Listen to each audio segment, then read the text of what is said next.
Hello everyone, আসসালামু আলাইকুম। কেমন আছেন সবাই? আই হোপ সবাই অনেক বেশি ভালো আছেন। আলহামদুলিল্লাহ, আমিও আমার পরিবার পরিজন নিয়ে ভালো আছি। এই তো প্রতিদিনের মতো আবার একটি নতুন ব্লগ নিয়ে এসেছি আপনাদের মাঝে। আশা করি আজকের ব্লগটা আপনাদের অনেক বেশি ভালো লাগবে।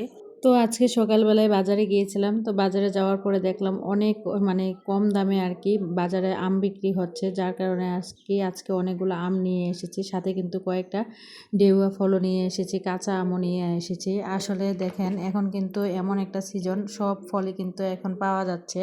আর এখন কিন্তু বাজারে সব ফলের দাম অনেকটাই কম। বিশেষ করে আম, কাঁঠাল, জাম, এই লিচু, তারপরে দেখা যায় যে এখন যে সিজনাল ফলগুলো আছে এগুলো অনেক কমের মধ্যেই পাওয়া যাচ্ছে। এই যে দেখেন কাঁচা আমগুলো এখানে মাত্র 30 টাকা দিয়ে কিন্তু আমি 1.5 কিলো আর কি কাঁচা আম নিয়ে এসেছি। আর 2টা লেবু এনেছি মাত্র 10 টাকা দিয়ে। যেই লেবুর দাম কয়েকদিন আগেও অনেক বেশি দাম ছিল, মাত্র এখন ওই লেবুই চারটা 20 টাকা মাত্র বিক্রি করে। আসলে আমরা যারা মধ্যবিত্ত আছি তারা সবসময় চেষ্টা করি কম টাকা, অল্প বাজেটে, অল্প খরচে সংসারটা খুব সুন্দরভাবে চালাতে। আসলে মানুষের জীবনে আমি মনে করি কি অল্প আয়ের মাঝেও কিন্তু দাম্পত্য জীবন সুখ ও খুঁজে পাওয়া যায়। কারণ যদি আপনার চাওয়া পাওয়াগুলো অনেক বেশি কম থাকে, অন্যের ঝলমলে জীবন দেখে আসলে কষ্টকর কোনো কিছুই থাকে না। নিজের যা আছে তা নিয়ে সন্তুষ্ট থাকা বা আল্লাহর কাছে শুকরিয়া আদায় করা, আমি মনে করি কি প্রতিটা মানুষের উত্তম ফয়সালা। তো যাই হোক, এখন চলে এসেছি আর কি সকালে নাস্তা রেডি করতে। তো যেই আমগুলো এনেছিলাম এগুলো ধুয়ে পরিষ্কার করে রেখেছি, কারণ আমার মেয়েটা অনেক বেশি আম খেতে পছন্দ করে। তো দেখা যায় যে এগুলো যদি ধুয়ে পরিষ্কার করে না রাখি, অনেক সময় ও নিজের হাতে ফ্রিজ থেকে নিয়ে আসে। তো ওই ময়লা থাকলে দেখা যায় তার পেটে গিয়ে এইগুলো সমস্যা হতে পারে। তো সবসময় আমি কিন্তু আম আনলে বাজার থেকে ধুয়ে পরিষ্কার করে রাখার চেষ্টা করি। তো এখানে আর কি সকালে নাস্তা রেডি করছিলাম। এখানে রুটি পরোটা করে নিচ্ছিলাম আর একটা ডিম ভাজি করে নিচ্ছিলাম। তো ভিডিওর এই পর্যায়ে এসে যে সকল প্রিয় মিষ্টি আপুরা আমার ভিডিওটি দেখছেন, প্লিজ ভিডিওটিতে একটি লাইক দিয়ে দেখার অনুরোধ রইল। আর যারা আজকে আমার চ্যানেলে নতুন জয়েন হয়েছেন, আমার ভিডিওর কোনো অংশ, কথা বা কাজ কোনো কিছু যদি আপনাদের মনে এতটুকু ভালো লেগে থাকে, তাহলে প্লিজ চ্যানেলটি সাবস্ক্রাইব করে পাশেই থেকে যাবেন। পাশে থাকা বেল বাটনের অল অপশনটি প্রেস করে দেবেন, যাতে করে আমি কোনো নতুন ভিডিও ছাড়ার সাথে সাথে আপনাদের কাছে নোটিফিকেশন চলে যায়, আপনারা আপনাদের সময় সুযোগ করে দেখে নিতে পারেন। তো আজকের ভিডিও টাইটেল আর থাম্বনেল দেখে হয়তো বুঝতে পেরেছেন, আসলে অল্প বাজেটে অল্প খরচে সংসার চালানোর 10টি টিপস আজকে আপনাদের মাঝে শেয়ার করব। আশা করি ভিডিওটা আপনাদের অনেক বেশি উপকারে আসবে, কারণ ভিডিওতে বলা কোনো কথা, কাজ হয়তো আপনাদের জীবনটাই পাল্টে দিতে পারে, বা আপনাদের যারা এগুলো মেনে না চলেন তারা চাইলে কিন্তু এগুলো মেনে চলতে পারেন।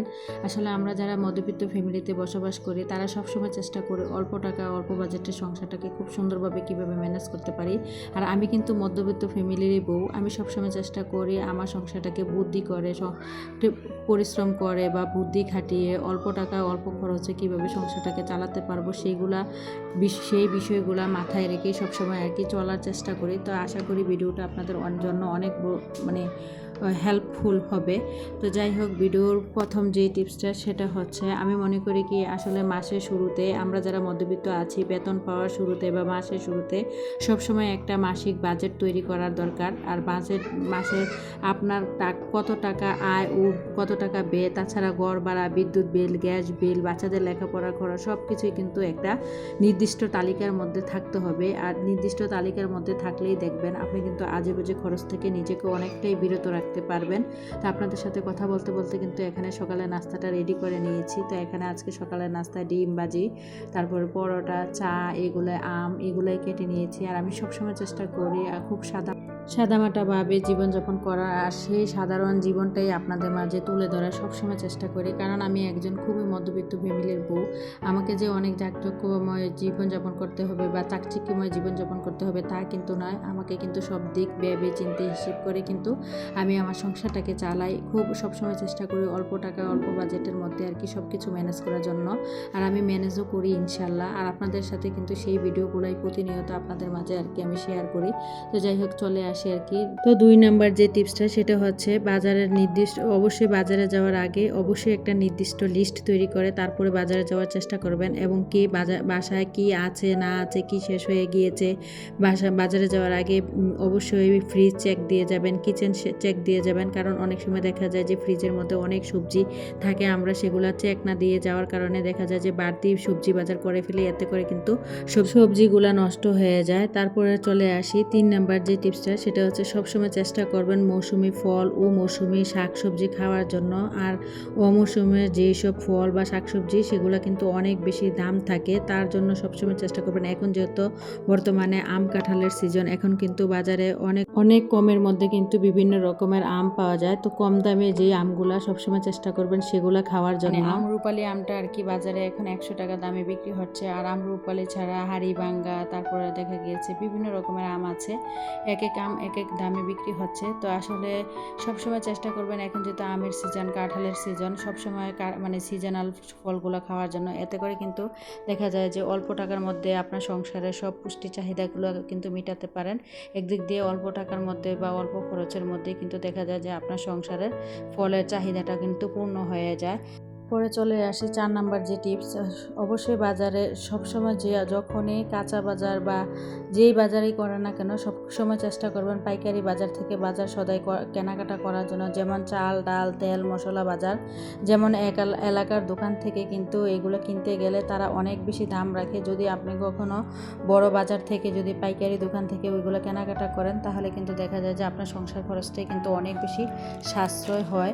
তারপরে চলে আসি 5 নাম্বার যে টিপস, সেটাতে বিদ্যুৎ ও গ্যাসের অপচয় কমানো। সবসময় চেষ্টা করবেন ঘর থেকে কোথাও যাওয়ার আগে বা বের হওয়ার আগে বা অযথা কারণে বাসার লাইট, ফ্যান এগুলা না লাগিয়ে বন্ধ রাখার জন্য। এবং রান্নার পর সবসময় গ্যাসের চুলা বন্ধ করে রাখবেন যদি এটা লাইনের গ্যাস হয়। আর লাইনের গ্যাস যদি নাও হয়, তাও যদি বোতল গ্যাস হয়, তাও কিন্তু রান্নার সাথে সাথেই কিন্তু গ্যাসটা বন্ধ করে দেওয়ার চেষ্টা করবেন। এই ছোট ছোট অভ্যাসগুলোই কিন্তু আমাদের সংসার খরচটা অনেকটাই কমিয়ে দেবে।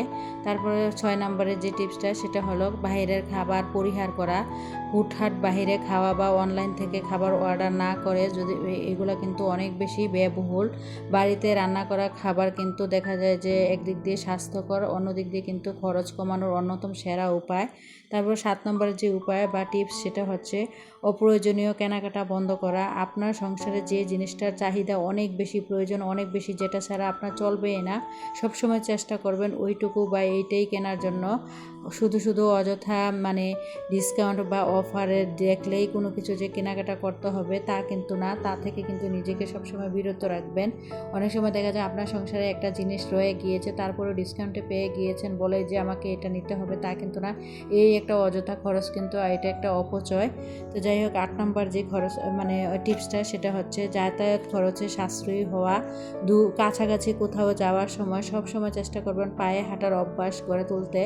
এতে করে দেখা যায় যে আপনার এই সংসার খরচটা অনেকটাই কমবে। এতে করে কিন্তু দেখা যায় যে একদিক দিয়ে সংসার খরচও কমবে, অন্য দিক দিয়ে কিন্তু শারীরিকভাবেও আপনার একটা ব্যায়াম হয়ে যাবে। আর হাঁটা কিন্তু শরীরের জন্য অনেক বেশি উপকারী। তো যাই হোক, আপনাদের সাথে কথা বলছি আর একদিক দিয়ে সংসারের কাজকর্ম গুঁড়া করছি, একদিক দিয়ে ঘর গুছিয়ে নিয়েছি, বিছানা গুছিয়ে নিয়েছি, তারপরে ড্রেসিং টেবিল, ডাইনিং টেবিল, তারপরে দেখা যায় যে ওয়াল ক্যাবিনেট সব কিছু কিন্তু পরিষ্কার পরিচ্ছন্ন করে নিয়েছি। আর পরিষ্কার পরিচ্ছন্নতা হচ্ছে ইমানের অঙ্গ। আর আমি কিন্তু অপরিষ্কার কোনো কিছুই মানে ভালো লাগে না বা দেখতে। একদিক দিয়ে দেখবেন পরিষ্কার পরিচ্ছন্নতা, একদিক দিয়ে যেমন চোখেরও শান্তি, মনেরও কিন্তু একটা অন্যরকম প্রশান্তি কাজ করে। শরীর, স্বাস্থ্য, মন সব কিছুই কিন্তু ভালো থাকে যখনই আপনি আপনার ঘরটাকে একদম পরিষ্কার পরিপাটি করে রাখবেন। তো যাই হোক, চলে আসি আবার ভিডিওর মূল টপিকে। 9 নম্বর যে টিপসটা, সেটা হচ্ছে সবসময় চেষ্টা করবেন মাসিক সঞ্চয়ের অভ্যাস গড়ে তুলতে। দেখা যায় যে প্রতিদিন যখন আমরা খরচ করি, দেখা গেছে খরচ করার পরে কিন্তু সবসময় দেখবেন আমাদের ব্যাগের মধ্যে খুচরো কিছু না কিছু টাকা অবশ্যই থাকে। সবসময় চেষ্টা করবেন সেই খুচরো টাকাগুলো সবসময় কিন্তু যে মাটির ব্যাংকে বলেন, প্লাস্টিকের ব্যাংকে, সেগুলোতে সঞ্চয় করে রাখার জন্য। কারণ দেখা যায় যে এই ছোটো ছোটো সঞ্চয়গুলাই কিন্তু একদিন আমাদের বিপদের দিনে অনেক বেশি অবদান রাখবে বা অনেক বেশি কাজে লাগবে। তো এই যে দেখেন, আমি আমার সংসারটাকে খুব হিসেব করে বুদ্ধি করে সবসময় চেষ্টা করি কম খরচের মধ্যে, অল্প বাজেটের মধ্যে চালানোর জন্য। এখানে যে লতি এনেছিলাম আর কি, মাত্র এখানে 20 টাকা লতি। তো আজকে কিন্তু লতি দিয়ে চিংড়ি মাছ রান্না করব। আর কিছুদিন আগে হয়তো দেখেছিলেন আমি চিংড়ি মাছ এনেছিলাম বাজার থেকে 250 গ্রাম চিংড়ি মাছ 250 টাকা দিয়ে। এগুলাকে কিন্তু 5টা বন্টন করেছি, প্রতি বন্টনে কিন্তু 50 টাকা করে পড়েছিল। তো আজকে ওই 50 টাকার মানে চিংড়ি মাছ নামিয়ে নিয়েছি। আজকে ওই চিংড়ি দিয়ে দেখা যায় যে 20 টাকার লতি দিয়ে কিন্তু খুব অনায়াসেই কিন্তু আজকে আমার একটা তরকারি হয়ে যাচ্ছে। তো আজকে কিন্তু আমি চিংড়ি দিয়ে লতি রান্না করব।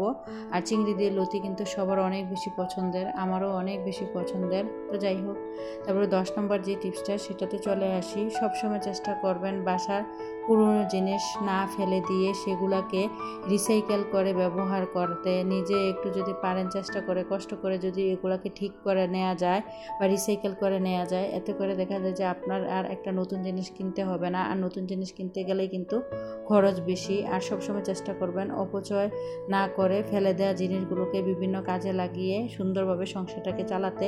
এতে করে কিন্তু সংসার খরচটা অনেকটাই কমে যায়। এবার আপনি অল্প খরচে বা অল্প বাজেটের মধ্যে কিন্তু আপনি খুব সুন্দরভাবে আপনার পুরো মাসের সংসারটা চালিয়ে নিতে পারবেন। যদিও আপনি আহামরি অনেক টাকা সঞ্চয় না করতে পারেন, তাও কিন্তু অল্প বাজেটের মধ্যেই কিন্তু আপনি চাইলে আপনার সংসারটাকে এই অভ্যাসগুলোর মধ্যে চালিয়ে নিতে পারবেন। তো যাই হোক, আপনাদের সাথে কথা বলতে বলতে কিন্তু আজকে সংসার চালানোর সেরা 10টি উপায় বা টিপস আপনাদের মাঝে শেয়ার করে ফেলেছি। তো যাই হোক, এখানে কিন্তু তারপর চলে এসেছিলাম রান্না করতে। তো এখানে কিন্তু চিংড়ি মাছ দিয়ে আজকে লতি রান্না করব, যার কারণে আর কি এখানে মশলাটা কষিয়ে চিংড়ি মাছগুলো দিয়ে দিয়েছি। আর যে কোনো তরকারি দেখবেন যত ভালোভাবে কষাবেন খেতেও কিন্তু তত বেশি মজা হয়। আর এক একজনের রান্নার রান্না বান্না এক এক রকম, বা এক একজনের রান্নার স্বাদও কিন্তু দেখবেন এক এক রকম। এক একজনের রান্নার সাথে কখনো কিন্তু অন্যজনের রান্না বান্নার কখনো মিল হবে না। যে কোনো কাজ বা রান্না সব কিছু কিন্তু আমরা এক এক মানুষ এক এক গুণে গুণিত, কেউ কারো মতো হতে পারবো না যতই চেষ্টা করি না কেন। তো যাই হোক, এখানে কিন্তু চিংড়ি মাছ দিয়ে লতিটা রান্না করে নিচ্ছিলাম। আর দেখা যায় আরেকটা সবজি তরকারি রান্না করব। আর আমি কিন্তু সবসময় চেষ্টা করি সংসার খরচটা কমানোর জন্য, বেশিরভাগ শাক সবজি খাওয়ার জন্য। যদি আপনি দেখা যায় যে প্রতি সপ্তাহে যদি 2-3 দিন মাংস খান, দেখা যায় যে মাংস খরচটা অনেকটাই বেশি লেগে যায়। আর আপনি যদি দেখা যায় যে বুদ্ধি করে যদি প্রতি সপ্তাহে যদি দেখা যায় যে একদিন মাংস খান আর বাকি 6 দিন যদি শাক সবজি এগুলো দিয়ে আপনার সংসারটাকে চালান, তাহলেও কিন্তু দেখা যায় যে অল্প টাকা বা অল্প বাজেটের মধ্যে আপনি আপনার সংসারটা খুব সুন্দরভাবে চালাতে পারছেন। তা আমি সবসময় চেষ্টা করি বেশিরভাগ সময় শাক সবজি খাওয়ার জন্য। আর শাক সবজি কিন্তু আমাদের শরীরের জন্য অনেক বেশি উপকারী। তো যাই হোক, আপনাদের সাথে কথা বলতে বলতে কিন্তু লতিটা রান্না করে নিয়েছিলাম।